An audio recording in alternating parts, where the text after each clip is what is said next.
жашагып коштошуп бүгүн кетемин кош эмесе мектебим кайра келер бекенмин көздөрүмдөн жашагып коштошуп бүгүн кетемин.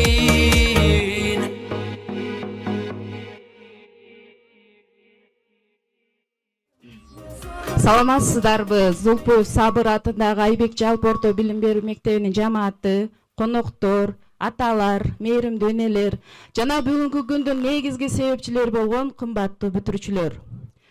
Бүгүн мектебибизде өзгөчө толкунданткан, кубаныч менен коштошуу сезимдери аралашкан улуу күн. Бүгүн акыркы коңгуроо салтанаты. Алтын уя мектебинин канатын кагып, турмуштун улуу жолун аттанып жаткан, жүзүнөн нур төгүлгөн, келечектен көптү үмүттөндүргөн мектебибиздин кенже бүтүрүүчүлөрү 9 класстарды ортого чакырып алсак. Класс жетекчиси Абдикеримова Нургүл жана башталгыч класс мугалими Карабаева Кызбырак эжеке менен.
Бат эле өтүп кетти, коштошуу мүнөттөрү келип жетти, балалыктын издери калган ушул алтын уя мектеби кымбат эми. Классташтары бир туугандай бир жүргөн, катар туруп шаттык менен бир күлгөн, мына бүгүн акыркы күн мектепте унутулгус элес болуп бир жүргөн. Бүгүн күндүн негизги себепчилери болгон 11 класстарды ортого чакыра алсак, класс жетекчиси Таабалды кызы Айдана, башталгыч класс мугалими Гайыпова Канат эжеке, Маматсалиева Айбикен коштоосу менен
алгач куттуктоо сөзүн Зулпуев Сабыр атындагы Айбек жалпы орто билим берүү мектебинин директору Айкөкүл Токтоматова эжекеге сөз берсек.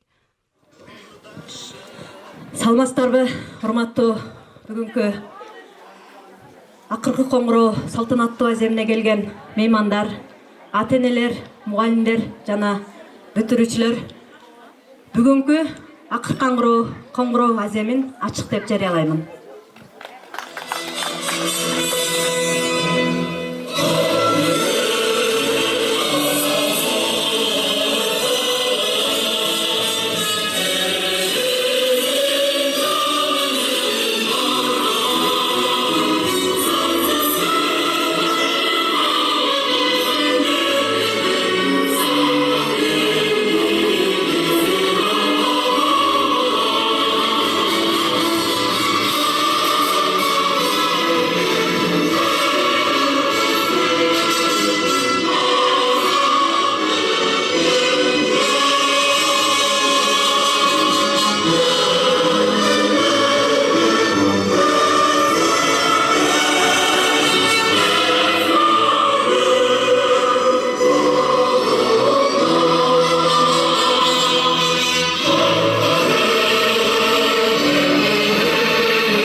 Урматтуу бүгүнкү кеченин күнөкөрлөрү болгон бүтүрүүчүлөр, айрыкча мына 11-класстар. Силер бүгүн турмуштун чоң даңгыр жолуна түшкөн турасыңар. Ошол силерге турмуштун даңгыр жолу кең болсун, турмушуңар ар дайым жакшы күндөргө бай болсун. Биз силерден келечекте эң жакшы инсандар чыгат деп ишенебиз, ниет кылабыз, тилейбиз Алладан. Ушул окуучуну биз бүтүрдүк эле, биз окуттук эле деп дайым сыймыктанып жүргөнгө Аллахым насип кылсын. Келечегиңер кең болсун, бактылуу болгула. Анан кечеки тапшырган жалпы республикалык тестиңер эң жогорку балдар менен келет деп силерге терең ишенебиз биз. Мектебибиздин рейтингин түшүрбөйт деген үмүттөбүз. Ал эми 9-класстар, силер быйыл кенже бүтүрүүчүсүңөр. Силерге дагы ден соолук, узун өмүр. 9-класстан кесиптик лицейлерге кетем деген окуучулар, турмуш жолуңар дайым ачык болсун. Өзүңөр каалаган кесиптин ээси болушуңарга тилектешмин. Бактылуу болгула. Анда эмесе ушул бүгүнкү кечебизге конок болуп келген инсандарды алдыга чакырып алсам, алар айыл өкмөтүбүз Данияр Абдимаматовичтин атынан грамоталарды, айылдык кеңештин төрагасы Мирбек Шарабидиновичтин атынан алып келген окуучуларга грамоталарын тапшырып койса. Ассаламу алейкум.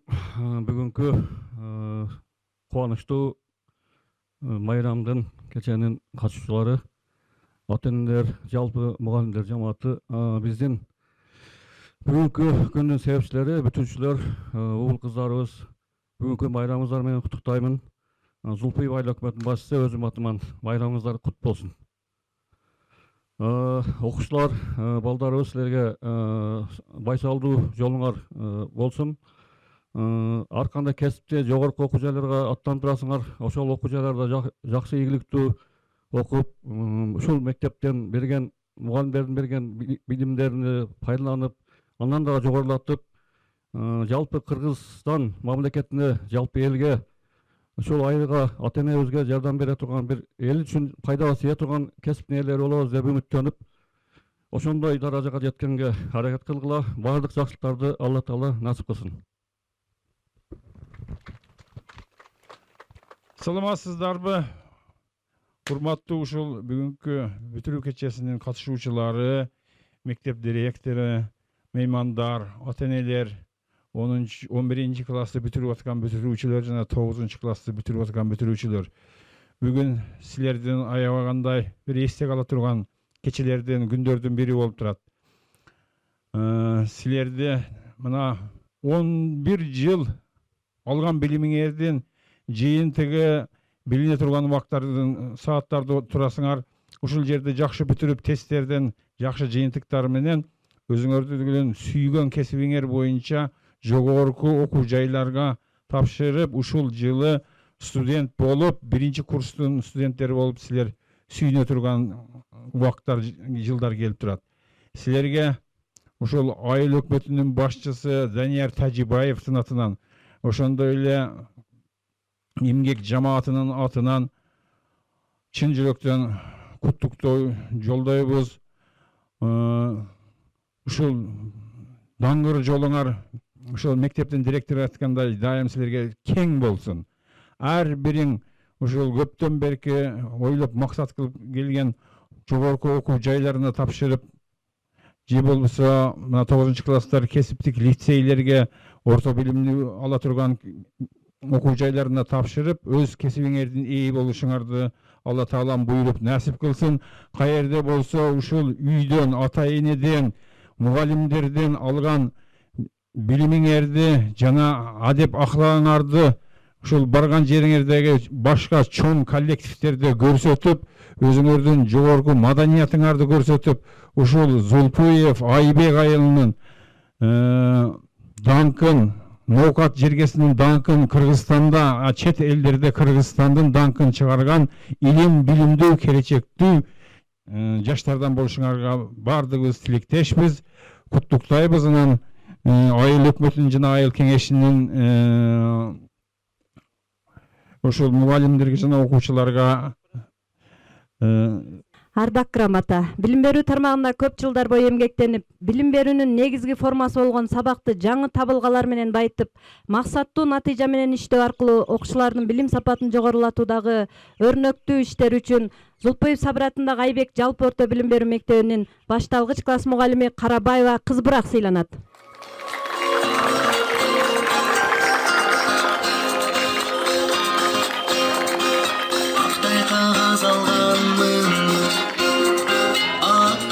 Жасаганмын окуучулук өмүрүм деп жазганмын, каттан сууга салганмын, жокко чуркап барганмын. Ушундай эле Ардак Грамота менен Сабыр Зулпуев атындагы Айбек жалпы орто билим берүү мектебинин математика мугалими Таабалды кызы Айдана сыйланат.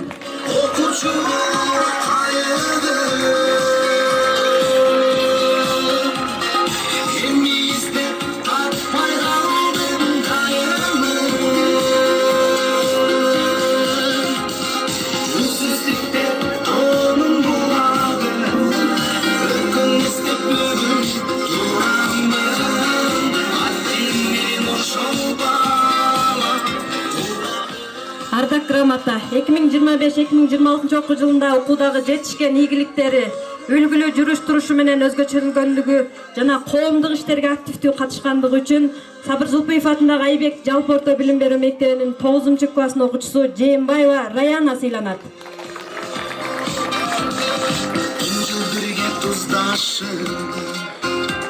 Ушундай эле Ардак Грамота менен Сабыр Зулпуев атындагы Айбек жалпы орто билим берүү мектебинин 11-класстын окуучусу биздин эң мыкты бүтүрүүчүбүз Айтматов Арзыбек сыйланат.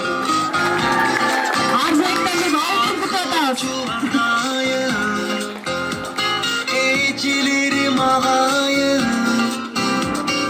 кеч болсо да рахматым айтайын.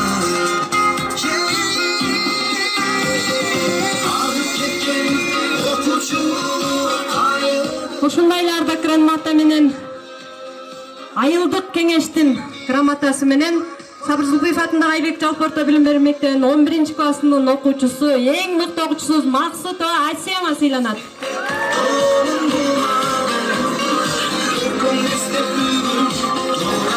Ушундай эле сыйлык менен айылдык кеңештин Ардак Грамотасы менен 11-класстын окуучусу Акимова Нуризат сыйланат.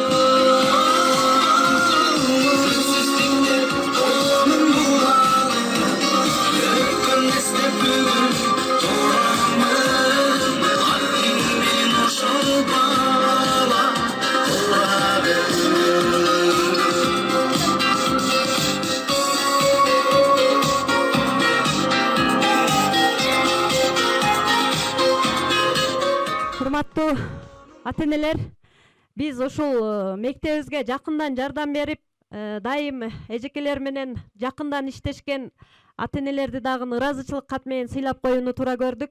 Анда эмесе ошол ыраазычылык кат менен сыйлап алсак. Ыраазычылык кат. Урматтуу Бекташева Элиза Турдумаматовна, сизге мектебибиздин коомдук турмушуна жигердүү катышып, билим очогуңуздун өнүгүшүнө окуучулардын татыктуу билим тарбия алуусуна кошкон баалуу салымыңыз, көрсөткөн материалдык жана моралдык зор колдооңуз үчүн терең ыраазычылык билдиребиз. Баланын келечегине кам көрүү, улуттун келечегине кам көрүү. Сиз өзүңүздүн бийик адамгерчилигиңизди, кең пейилдигиңиз жана мектеп жамааты менен болгон тыгыз кызматташтыгыңыз аркылуу өзүңүздүн бийик жоопкерчилигиңизди жана үлгүлүү энелик сапатыңызды көрсөтө алдыңыз. Сиздин ак ниеттен жасаган ар бир демөөрчүлүк ишиңиз, берген моралдык дем күчүңүз келечек муунга болгон чоң камкордуктун жаркын үлгүсү. Энелик агамгеңиз кайтып, тарбиялап жаткан уул кыздарыңыздын үзүрүн көрүңүз. Балдарыңыздын үмүтүн актап, дайыма мектептин сыймыгы болуп аман жүрүңүз. Терең урматтоо менен мектеп администрациясы.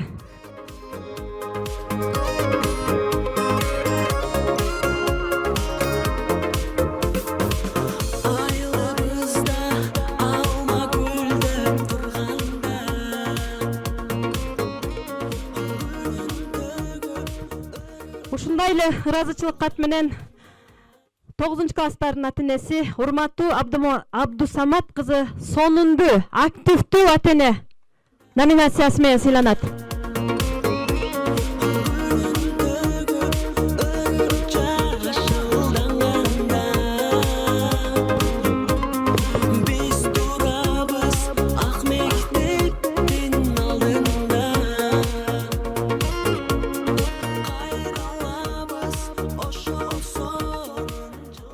Ушундай эле ыраазычылык кат менен Абдрахманова Уулкан Кыясиддиновна сыйланат.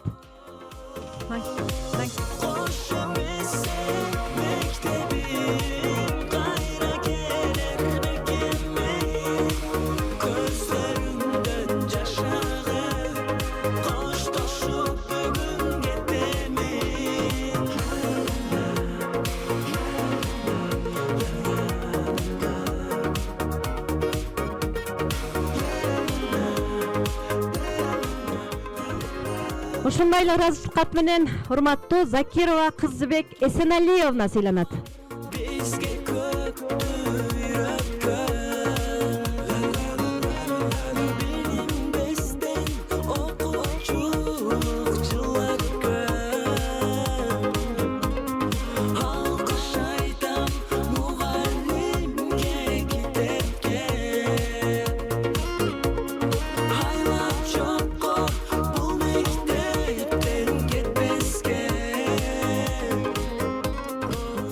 Ушундай эле ыраазычылык кат менен урматтуу Советбек кызы Элиза Камкор апа номинациясы менен.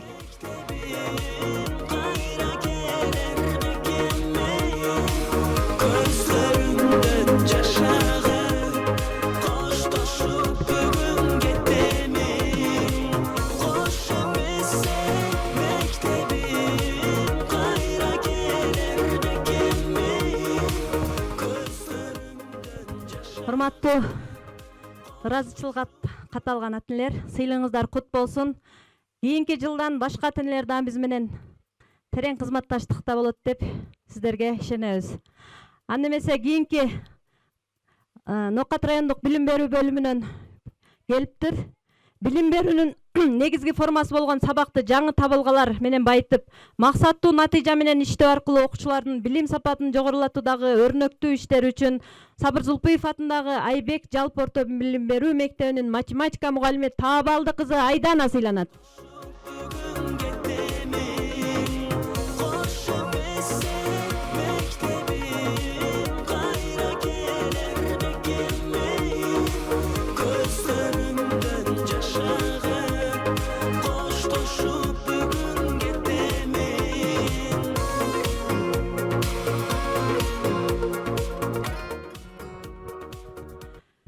Биз бир жыл 2025-2026 окуу жылында класстардын тартибин, катышуусун, тазалыгын баардыгын карап, жыл жыйынтыгында мыкты класс жетекчи деген номинациялар чыгарып келгенбиз. Ошол номинацияларды бүгүн берип койсок, Зулпуй Сабыратын Айбек жалпы орто билим берүү мектебинин 2 класс жетекчиси Нурмат Ойражапты 2025-2020 окуу жылында окуучулардын тартибин максаттуу натыйжа менен иш алып баргандыгы үчүн мыкты класс жетекчи номинациясы менен сыйлайбыз.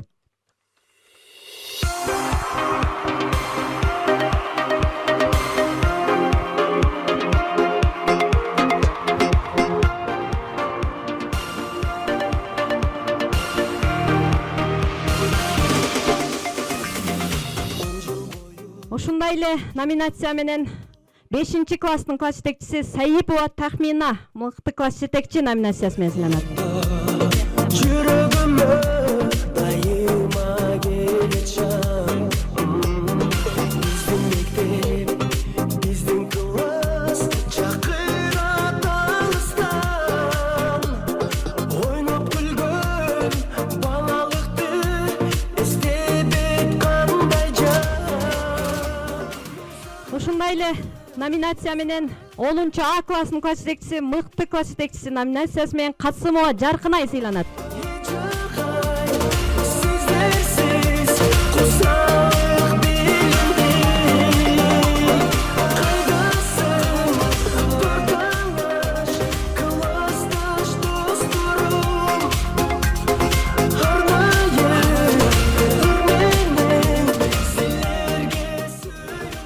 Сабыр Зулпуев атындагы Айбек орто мектебинин 11 класстын окуучусу Эргешев Кыязбек Коңурбаевич сыйланат. Коомдук иштерге активдүү катышкандыгы үчүн.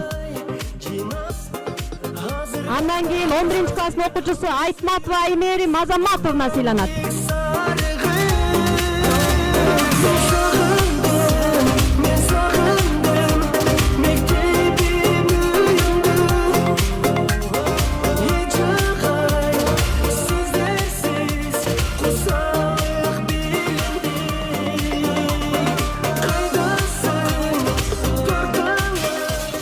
Ушундай эле номинация менен 9 класстын окуучусу Нишаналиев Мирсулжан Муртазаевич сыйланат.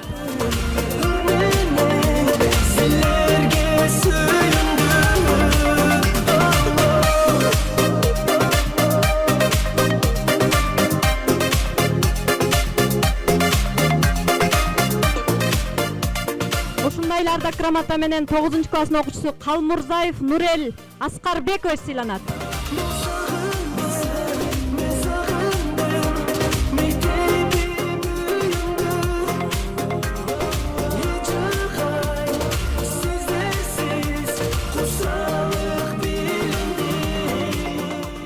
Ушундай эле ардак грамота менен 9 класстын окуучусу Акимов Исхак Чолпонбекович сыйланат.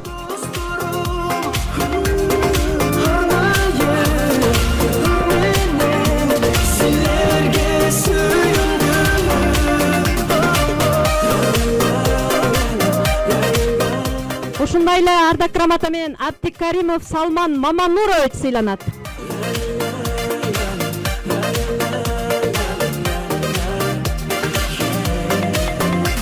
Ушундай эле ардак грамота менен Абдулашимов Абдулла Бекназарович сыйланат.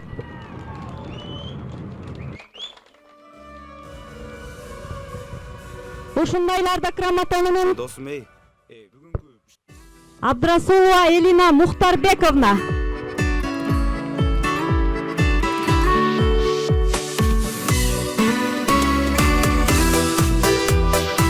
Ушундай эле ардак грамота менен Абдывалиева Мээримгүл Нурбековна.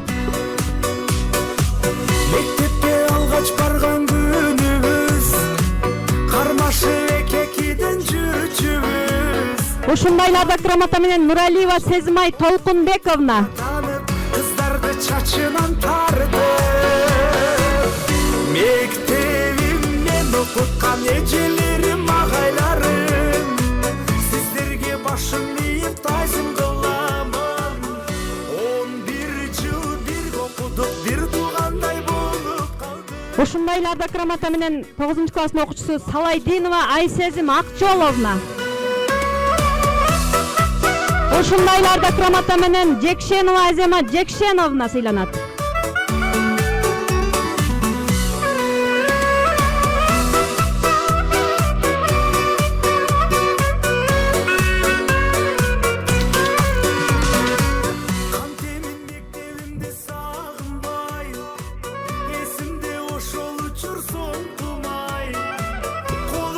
Ушундайларда грамота менен Эркинбаева Мээрімай Акболушовна сыйланат.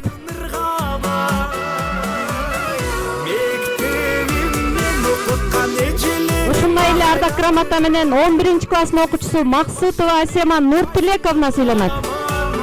11 жыл бирге окудук, бир туугандай болуп калдык. Бизге эми буйрук келип ажырап. Ушундайларда грамота менен 11 класстын окуучусу Мамасалиева Айбике Саветбековна сыйланат.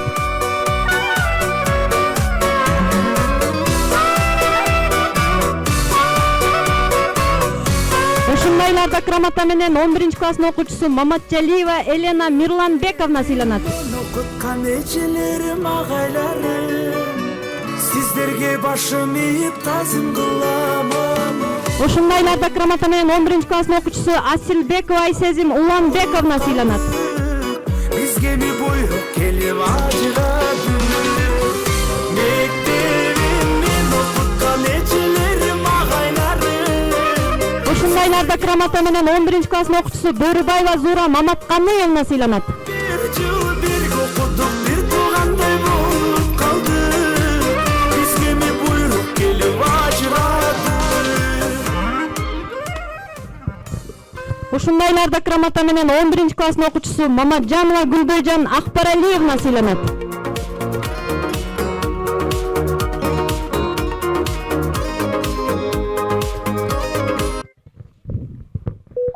Ушундайларда грамота менен 11 класстын окуучусу Эсеналиева Элеонора Замирбековна сыйланат.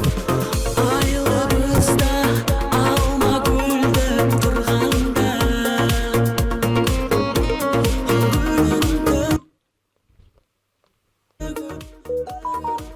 жашылданганда, биз турабыз ак мектептин алдында. Эми 11 класстардын баарына мактоо баракчасын тапшырып койсого, калпы жок чындык үчүн белди байлаган, калыстык өкүмүнөн эч качан тайбаган, мыйзамдын негизинде өлкө намысын коргой турган прокурор болот булулан. Мектепти ийгиликтүү таяктап, келечекте мамлекетибиздин мыйзамдарын бекем коргогон, акыйкаттыкты туу туткан жана калыс прокурор болууга аттанган бүтүрүүчүбүз, сенин билимдүүлүгүң, чечкиндүүлүгүң жана тазалыгың өлкөбүздүн өнүгүшүнө улуу салым кошоруна чын дилибизден ишенебиз. Юриспруденция дүйнөсүнө кадам болгон жолуң ачык болсун. Ак жол. 11 класстын окуучусу Маматжанов Байкал сыйланат. Кайра келер бекеме, көздөрүңдөн жаш агып, коштошуп бүгүн кетемин.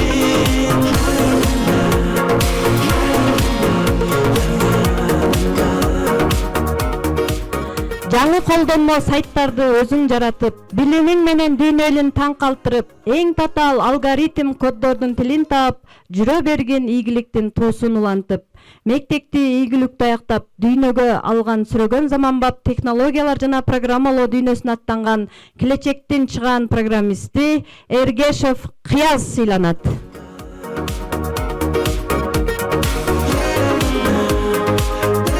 Жүрөгү назик, максаты бийик, улуудан кадам таштадың ак халатчандар жолунан, келечекте медфактын илимин алып, дарыгер болосуң, элдин алкышын алган мектептин бүтүрүүчүсү Касылбекова Аяна сыйланат. Бизден окуучулук жылакка, алкыш айтам мугалимге, китепке. Айлап жокко бул мектептен кетпеске. Тилдердин сырын тереңден билип, дүйнөлүк сөздү кыргызга буруп, эл аралык мамиле маданиятынын жолунда келечекте котормочу болосуң өсүп. 11 класстын бүтүрүүчүсү Мамаджанова Гүлдөйжан сыйланат. Кошу эсен мектебим, Калемдин кубатын колуна кармап, калпы жок чындыкты элге тараткан, келечекте кыргыздын ачык үнү болуп, сен болосуң журналист акыйкатты жазган 11 класстын бүтүрүүчүсү Курманбекова Фатима сыйланат. мектебим, кайра келер бекеме, көздөрүңдөн жаш агып, коштошуп бүгүн кетем.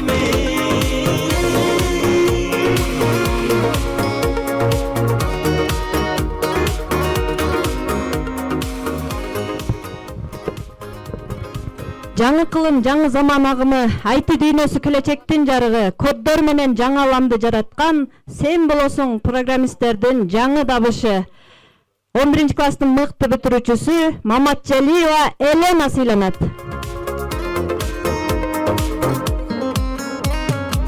Koş öpesek mektebin kayra gelir bekenmeyin Gözlerinden yaşarken koştuşup bugün gittimin Koş öpesek mektebin kayra gelir Көкүрөктө жалын бар, артка чегинбе. Машыгуудан тажабай ишенич белинде. Олимптин чокусун багынтып дайым, алтын медаль жаркылдасын төшүңдө. 11 класстын бүтүрүүчүсү Бөрүбаев Асан сыйланат.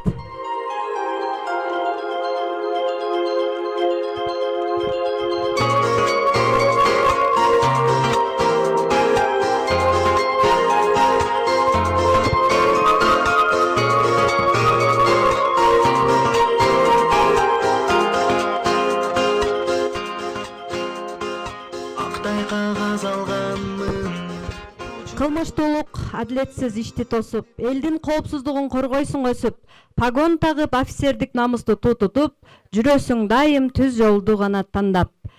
11 класстын мыкты бүтүрүүчүсү Эсеналиева Элеонора сыйланат. Аккан сууга салганмын, көпкө чуркап барганмын. Мыйзамдын ар бир беренесин так билип, акыйкаттык тарапта дайым бекем туруп, адамдын укугун, эркиндигин коргогон, сен болосуң юрист түз жолду гана сүйүп. 11 класстын бүтүрүүчүсү Асилбеков Нурмухаммед сыйланат. Узаганча кол булгалап турганмын. Алып кеткен окуучулук кайыды. Эми издеп таппай калдым дайыны. Ак менен караны так ажыраткан, мыйзамдын жолунда талыкпай баскан, келечекте элдин укугун коргоп, болосуң сен юрист адилеттикти сактаган. 11 класстын бүтүрүүчүсү Айтматова Саадат сыйланат.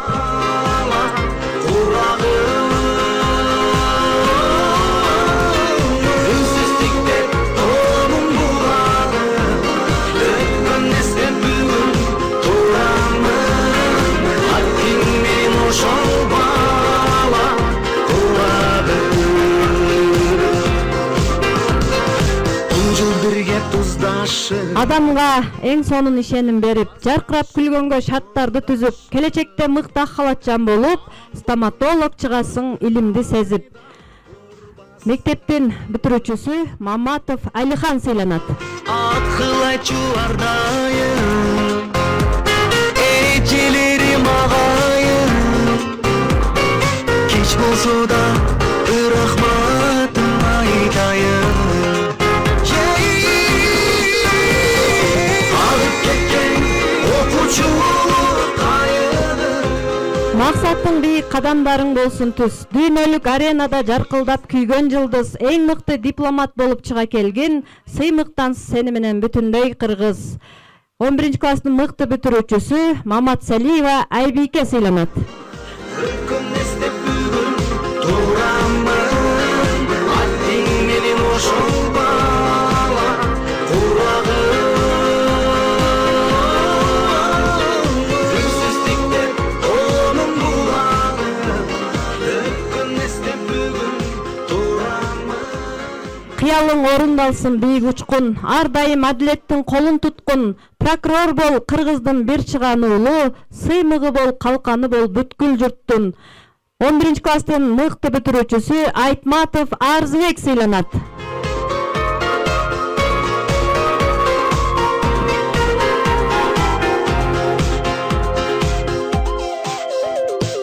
Агып кеткен окуучулук кайыгым. Эми издеп таппай калдым дайыны. максатың бийик, жүрөгүң толсун мээримге. Сый урмат тапкан кадырлуу болуп элиңе. Эң мыкты педагог болуп чыга кел. Ак жол каалайбыз, ийгилик берсин эшиңе. Келечектеги мыкты мугалим болом деген, англис тил мугалими болом деген Бөрүбаева Зуура кызыбыз сыйланат.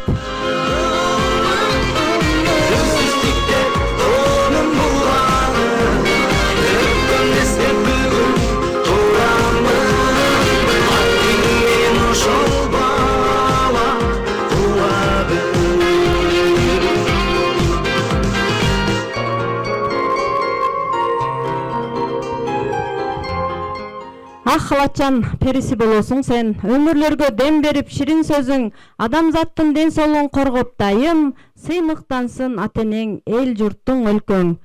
Келечектеги дарыгер кызыбыз Айтматова Аймээрим сыйланат.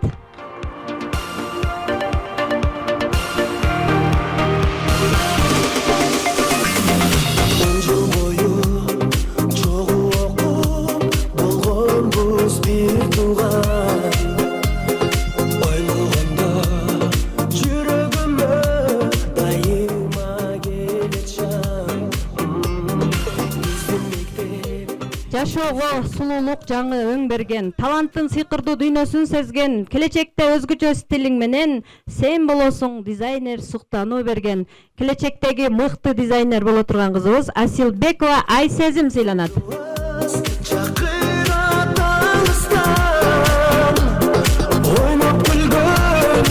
Көп балдын ичине сыйкыр берип, ар бир үйдө өзгөчө көрккө бөлөп, келечекте табити бийик адис болуп, интерьер дизайнери чыгасың өсүп.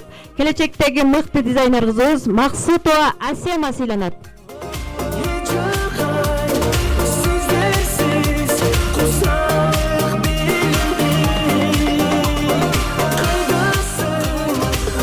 Технология заманы чакырып алга, кадам таштап жатасың жаңы бир жолго, санарип дүйнөнүн тилин так билип, болосуң программист ийгилик колдо. Келечектеги программист кызыбыз Акимова Нуризат сыйланат.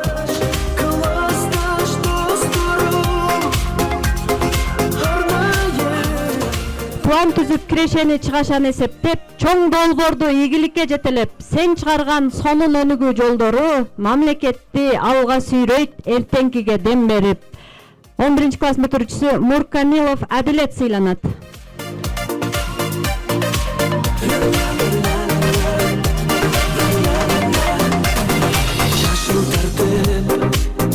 Билимдин булагын ачкан, караңгы дүйнөгө жарык нур чачкан, келечек муундун тагдырын түзүп, сен болосуң мугалим ардактап тапкан. Келечектеги мугалим кызыбыз Төлөнбаева Бегайым сыйланат.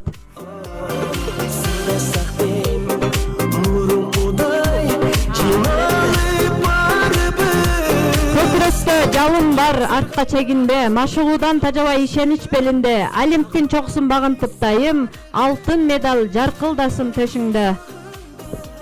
11 класстын бүтүрүүчүсү Ташбалтаев Адилет сыйланат.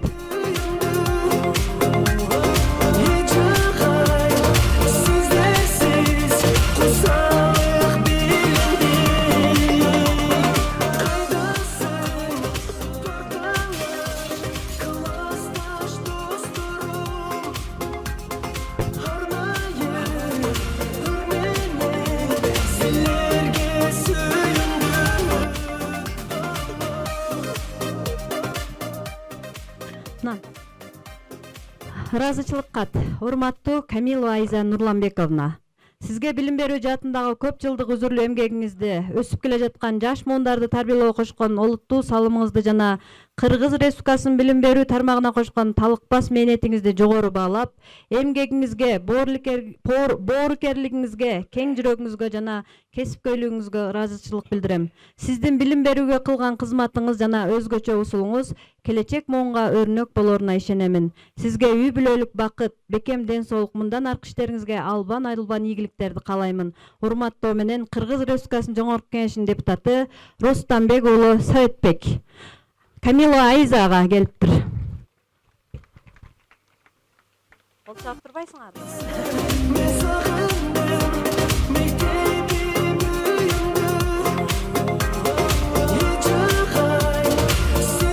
Урматтуу окуучулар, алган сыйлыгыңар кут болсун. Албай калгандар капа болбойбуз. Дагы кийинки жылдарда мына 9 класстар, биз 9 класстарга коомдук иштерге активдүү катышкан окуучуларга бердик. Анан коомдук иштерге катышпай жүргөндөр капа болбойсуңар анан. Сиздерге дагы ыраазычылык. Бардыңардын грамотаңар эме болсун, куттуу болсун. Дайым ушундай турмушта силерди жакшы белектер, жакшы баалоолор, мактоо баракчалары, грамоталар жана көп жакшы сыйлыктар, мамлекеттик сыйлыктар күтүп турган болсун. ыраазычылык билдиребиз. Эми азыр көңүлүңүздөрдү ушул салтанатты куттуктап келген окуучулардын ыр бийлерине берсек.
Азаматтар, чоң рахмат. Шайыр мүнөз ачык маана айтатына, куттуктоосун даярдаптыр баарына, ортобузга кол чобулар коштоосуп да 4 класстарды чакырабыз сахнага. Куттуктоо бии менен 4 Б класстын окуучулары. Келиңиздер.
başım, oradaşım.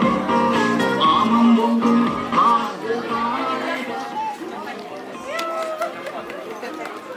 11 жыл bir класста катар туруп, келечекке биргеликти кыял куруп, мына акыркы ырларын ырдашат, мектептин куттуу залын шаңга бөлөп. 11 класстын атынан мектебим атындагы хор ыры.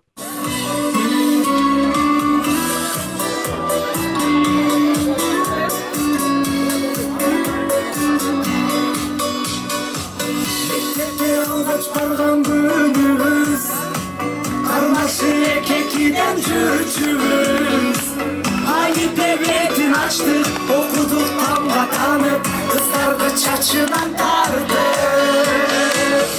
мектебимден окуткан эжелерим агайларым сиздерге башым ийип тайзым кыламын 11 жыл бир окудук бир туугандай болуп калдык бизге ми буйрук келип ажырады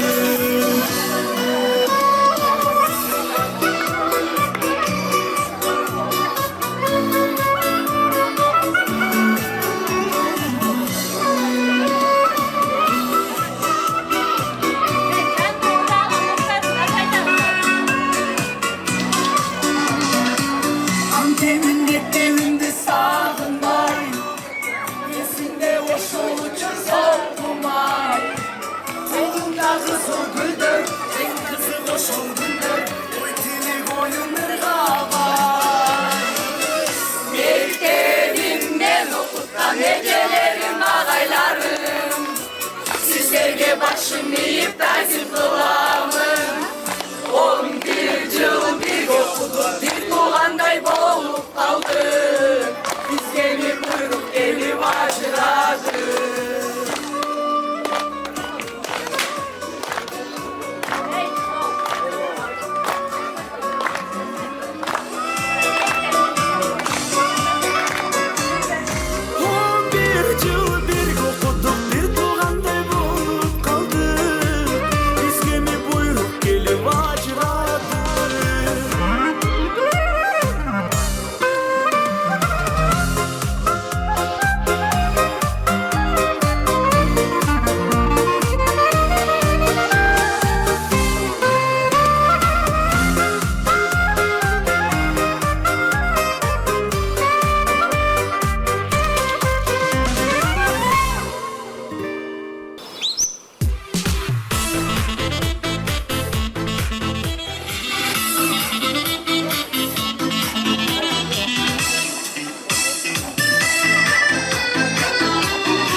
Oldu oturalım zaten ne? Buyurun oturalım.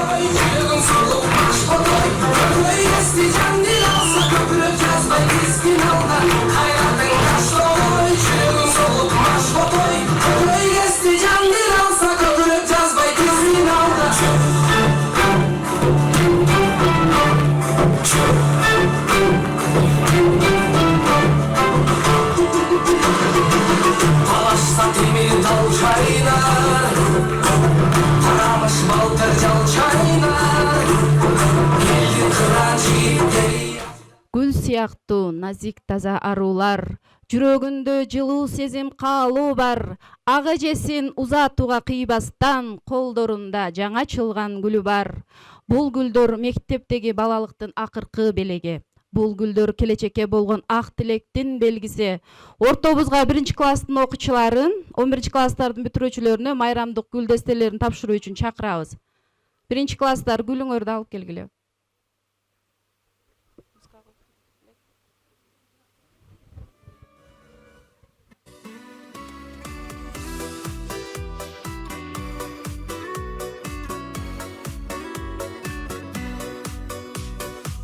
Мектепке алгач барган күнүбүз, кармашы экекиден жүрчүбүз. Алипе бетин ачтык, окудук тамга танып, кыздарды чачынан тартып. Мектебимден окуткан эжелерим Колунда белеги бар кичинекей башталгыч класстын окуучулары, гүлдөрүңөрдү берсеңер болот. Башталгыч класстын окуучулары. 11 жыл бирге окудук, бир туугандай болуп калдык. Бизге ми буйрук келип ажырады.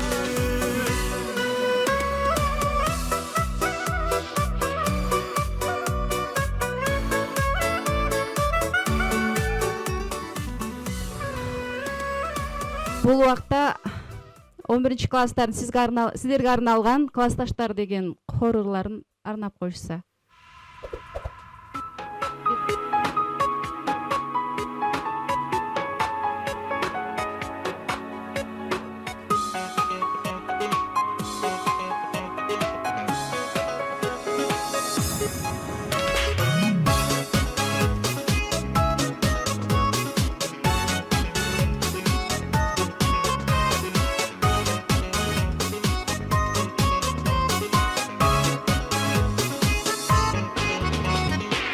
Мектебиммен окуткан эжелерим, агайларым. Мектебим тарбиялап чоңойттун го мени дайым. Баш ийип тайзым кылам, бизде де адам кылган. Мектебим сен унутпай өмүр бою сени сыйлайм. Классташ кыздар балдар, кайдадыр алыстарга учасыңар. Классташ кыздар балдар, кош болду кече келе балапандар. Классташ кыздар балдар, унутпа уяңарды учкан коштар. Классташ кыздар балдар, каалаймын ачылса экен ал жолуңар. Дос болуп 10 жыл бою бир класста бирге окудук. Дос болуп бала кезден кубалашып биз ойнодук. Коңгуроо шыңгырады, убакыт зымырады. Эй достор, өттү күндөр, балалык кез артта калды. Классташ кыздар балдар, кайдадыр алыстарга учасыңар. Классташ кыздар балдар, кош болду кече келе балапандар. Классташ кыздар балдар, унутпа уяңарды учкан коштар. Классташ кыздар балдар, каалаймын ачылса экен ал жолуңар.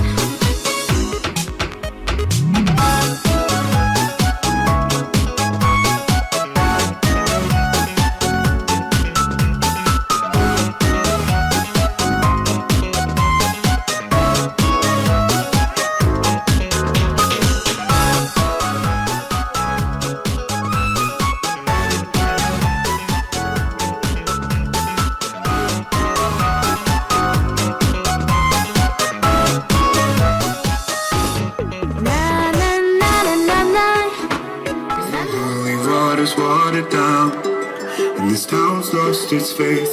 Our colors will fade eventually, so if our time is running out, day after day, we'll make the mundane a masterpiece. Oh my love, a take one look at you, you're taking me out of the ordinary. Won't you lay me down to the dead end?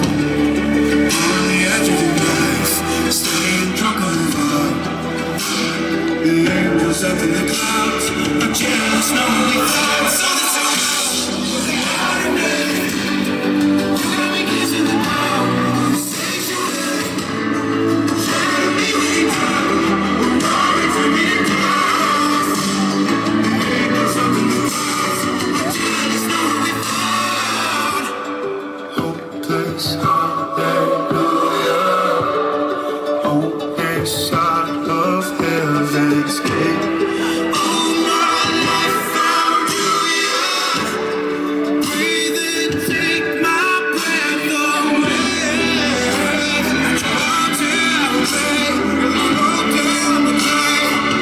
Oh my mind, taking me out of the ordinary. As you lay me down to a dead man. On the edge of your mind, staying drunk on the vibe. Windows up in the house, I just know you're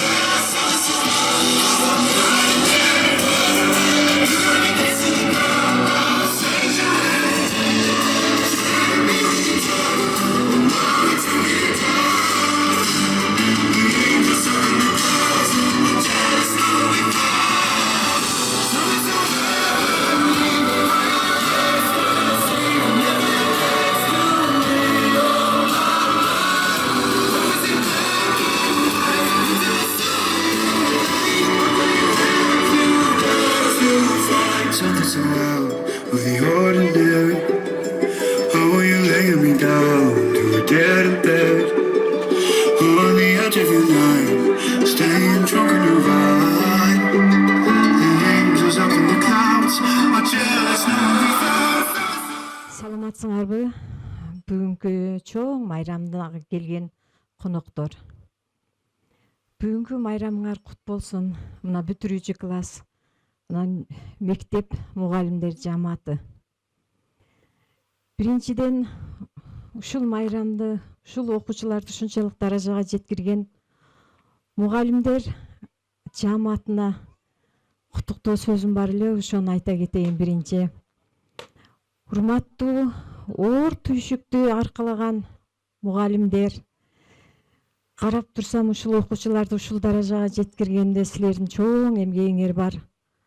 Кудайым силерге дайыма ден соолук берсин, узун өмүр берсин, түйшүктүү эмгегиңерге албан ийгиликтер берсин. Үй бүлөңөр менен, бала чакаңар менен тынч болгула, аман болгула. Урматтуу бүтүрүүчү класстар, мына өзүмдүн окуучуларымды карасам, азыр заман өнүккөн маал экен. Окуучуларды карасам 4-5 жылда эле өтө мурдага караганда чоң айырмачылыктар бар экен.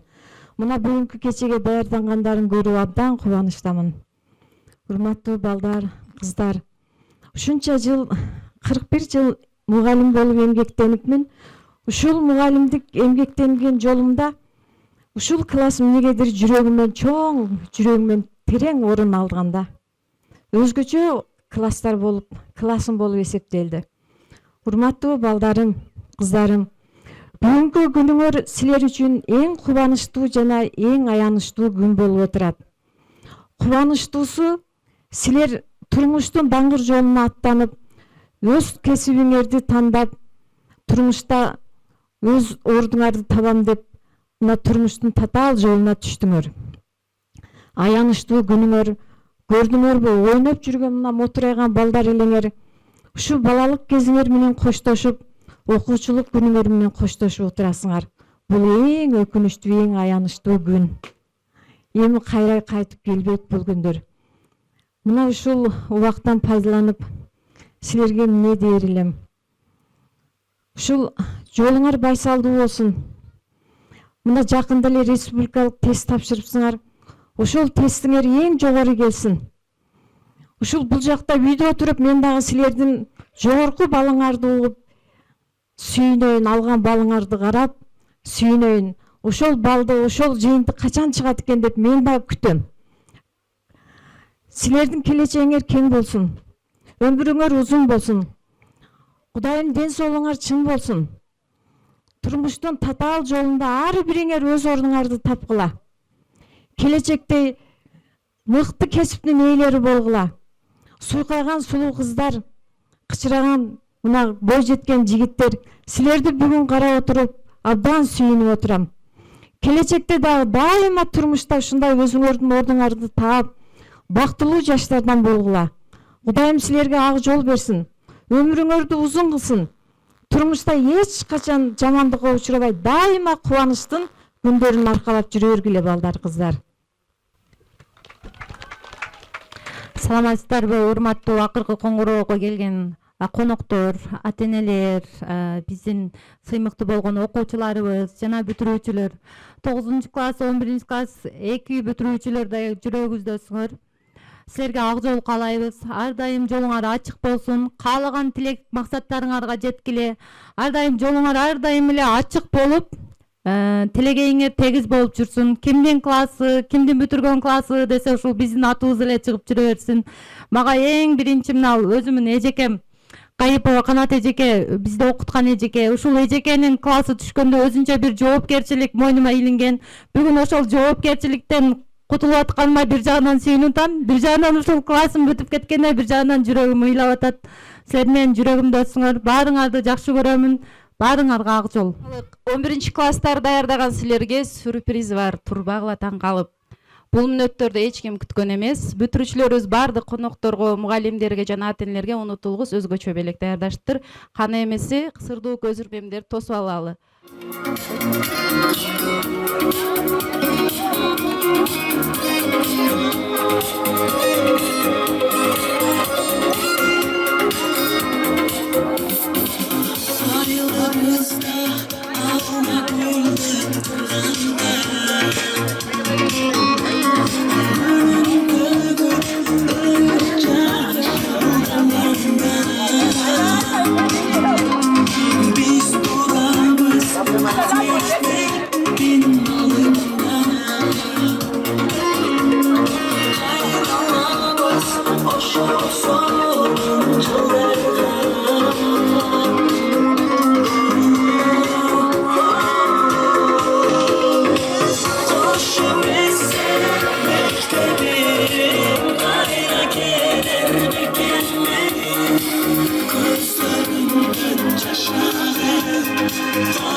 ата-энелер, салтанатыбыз бүтө элек. Катарыңыздар бурбай турсаңыздар. Сураныч.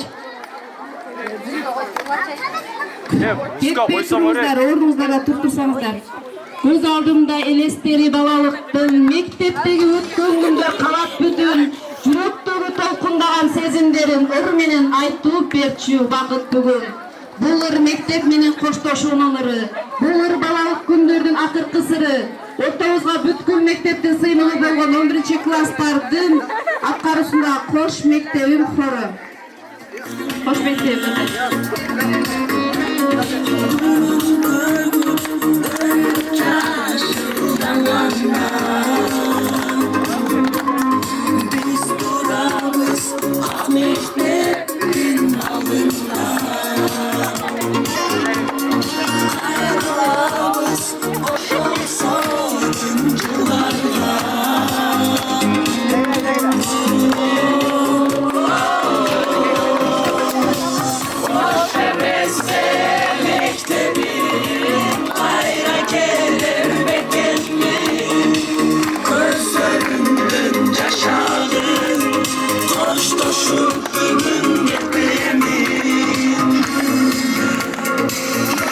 Азыркы сөздүн кесегин мектеп осоосундагы акыркы толкундоо, акыркы ыраазычылык, сахна төрүнө бардык мугалимдерге жана ата-энелерге өздөрүнүн каалоо тилектерин, жүрөк сырларын айтуу үчүн салтанаттын башкы каарманды 11 класстардын бүтүрүүчүлөрүнүн атынан куттуктоо сөз силерге.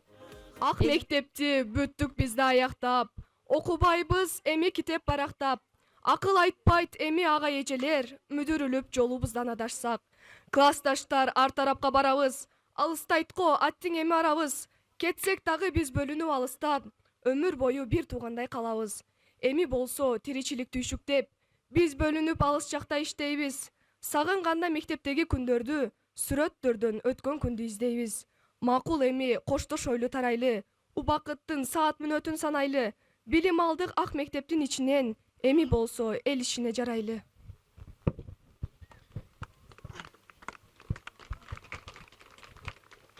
Урматтуу ага эжелер, ата-энелер жана бүтүрүүчүлөр. Баарыңыздарга ийгилик, бакыт жана кең келечек. Акыркы коңгуроонун бүгүн эсте калгыс кылып өткөзөлү.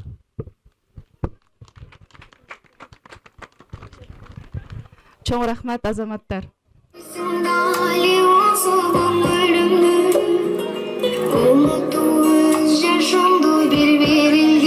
Bizga arnab berding apa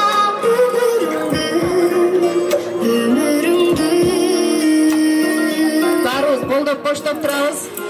Көрүүчүлөр болдоп коштоп турабыз. Согер жараттарым тарылай тапа билсин алаканым. Кадырыңды түшүнбөй убагында көп кыйнады өзүңдү балачагым.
чакырсак келбес тилбезеп, өзүңдө калды бир кезек, сабакты класс парталар, шыбырап турчу билбесек демекчи. Силерге шыбырап турчу парта стулдарыңар менен коштошуп турган убагыңар. Анда эмесе силерге каалообуз келечегиңер кең болсун, ден соолуңар таза болсун, ата-энеңердин бактысына дайым бар болгула, өзүңөр сүйгөн кесиптин ээси болгула. Ата-энеңер мынага оку, мына жакшы кесип дегенине көнбөй, өзүңөрдүн жүрөгүңөрдү уккула. Кайсы кесипти сүйүп, ошол кесиптин ээси болуп аткыңар келсе, ошол кесипти алгыла деп айтмакчымын. Мындай деген сөз бар. Бактылуу адам ким десе, эрте менен ишине шашкан, кечинде үй бүлөсүнө шашкан дейт. Ошол адам бактылуу деп эсептелет экен. Анткени өзүңөр сүйгөн кесиптин ээси болсоңор гана ошол ишиңерге шашасыңар.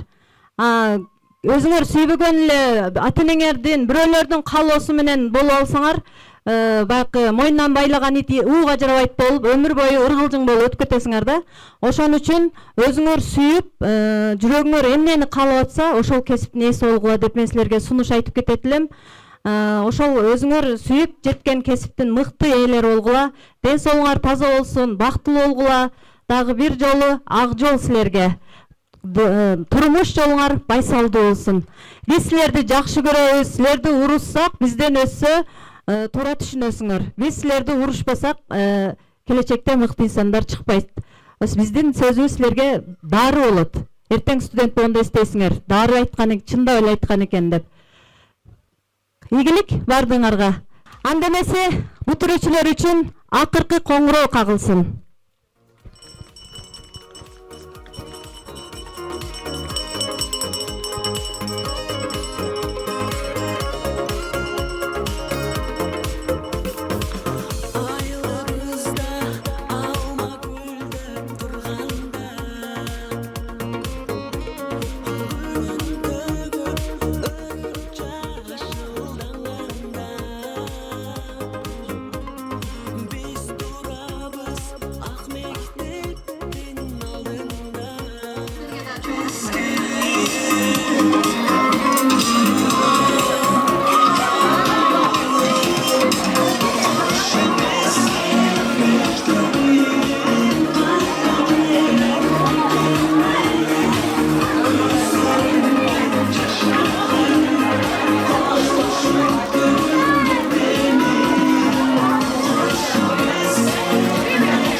Selena Ayşe'ye geçiyor.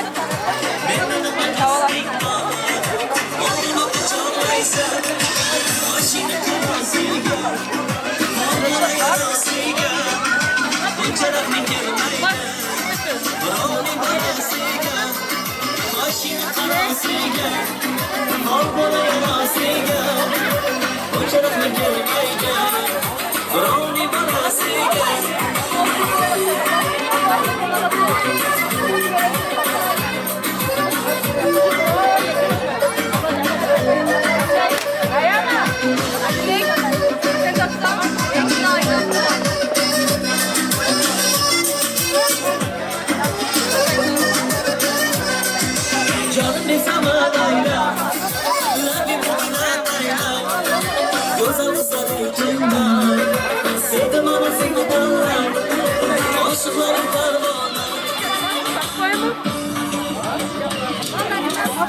Hey!